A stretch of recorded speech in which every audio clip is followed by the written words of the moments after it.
Hello everyone and hi to all of my subscribers. Ngayon, ituturo ko sa inyo kung paano mag-install, register, and how to verify your identity and selfie verification. So, sa baba ng video na to, meron diyang link. Just click the link for Coins.ph. Then, install nyo lang.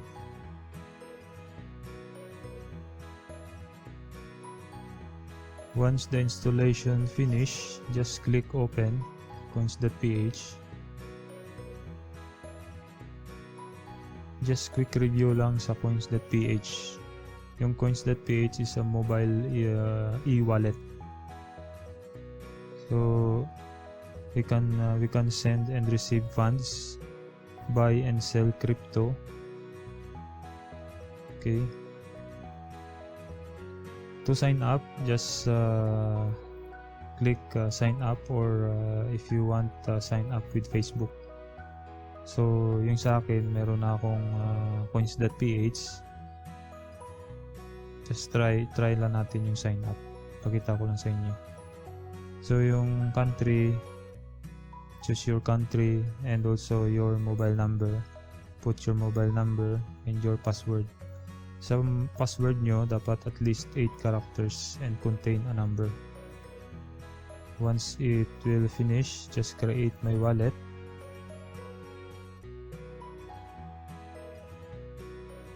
So once na natapos na yung sign up, so mag-login na tayo.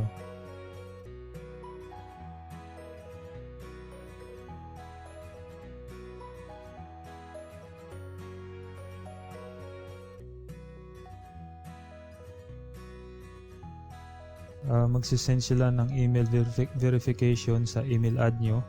Just check your email ad.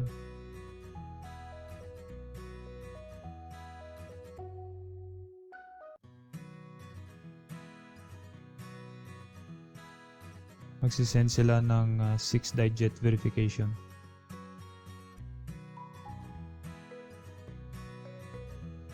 Copy. Then paste, submit.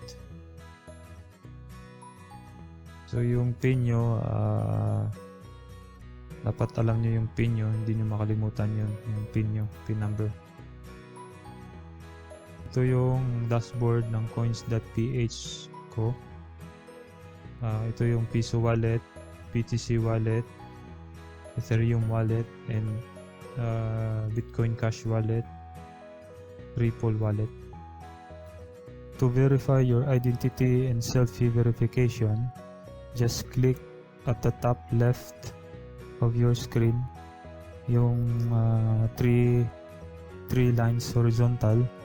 Just click, then click limits and verifications. Yung sa inyo, level 1, email verification, completed na yan. And also your phone verification, completed na rin. So yung the rest, identity and selfie verification. First, you just click the identity verification. Just fill up the general information. So what is your gender, where were you born, and also your government ID number. So if you don't have any of these, just click the box and click next. Next is the source of funds. If you're employed, self-employed, unemployed, or student, just click of either any of these. If you're employed, just fill up this information. Choose your industry, what is the name of your employer or company, and your job title or position. So then click next. Pick one of valid government ID na mayroon ka.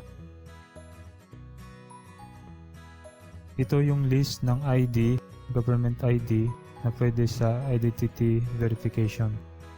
Ito yung passport, driver's license, SSS, PRC ID, Postal ID, UMID, NBI clearance, and so on and so forth. Before you submit the government ID, make sure to check the following: valid and expired government ID, all four corners are showing, text is clear. So once it's all okay, just click submit. To verify your selfie verification, punta ulit kayo sa limits and verifications. Then click nyo yung verify. Tapos, take a photo of yourself holding your valid government ID.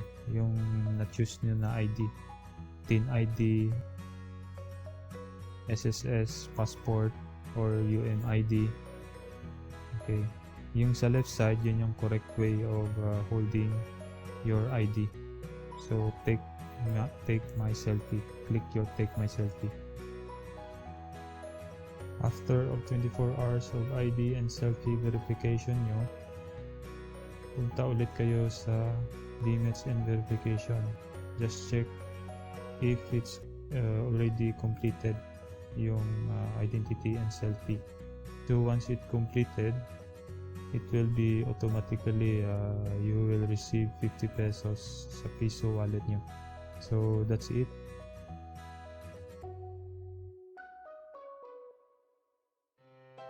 Please hit the like button and share it to your friends and family. And don't forget to subscribe and hit the bell button to notify you on my next video. Thank you and have a nice day.